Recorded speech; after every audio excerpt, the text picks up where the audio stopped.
के कर के ऊंची मालियत जगमग करेला हो। के कर के ऊंची मालियत जगमग करेला हो। के करा के सुंदर लीला तिलक भालू शोभेला हो। के करा के सुंदर लीला तिलक भालू शोभेला हो।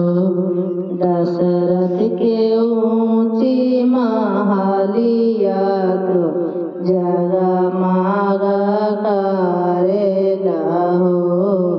दशरथ के ऊंची महलियत जगमग करेला हो।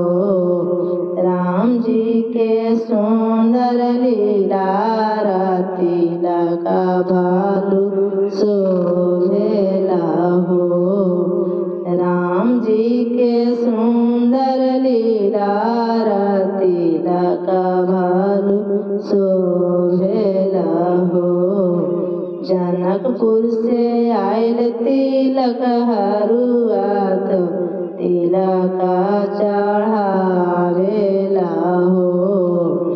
जनकपुर से आयल तिलक हरुआत तिलक चढ़ावेला हो।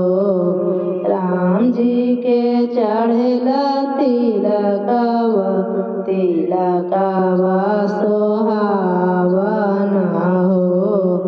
राम जी के चढ़ेला तिलकवा तिलकवा सोहावना हो। आंगन में बैठल जनक राजा आंगनमा निरेखल हो। आंगन में बैठल जनक राजा आंगनमा निरेखल हो। दशरथ के आंगन बड़ी छोटत निको नाही लागेला हो। दशरथ के आंगन बड़ी छोटत निको नाही लागेला हो। आसन पर बैठे राजा दशरथ राम के निहारेला हो। आसन पर बैठे राजा दशरथ राम के निहारेला हो। राम के तिलक आइल थोड़ा तो निको नाही लागेला हो।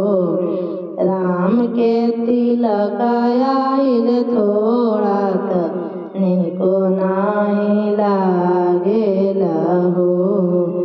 राम जी के चढ़ेला तिलकवा तिलक बासो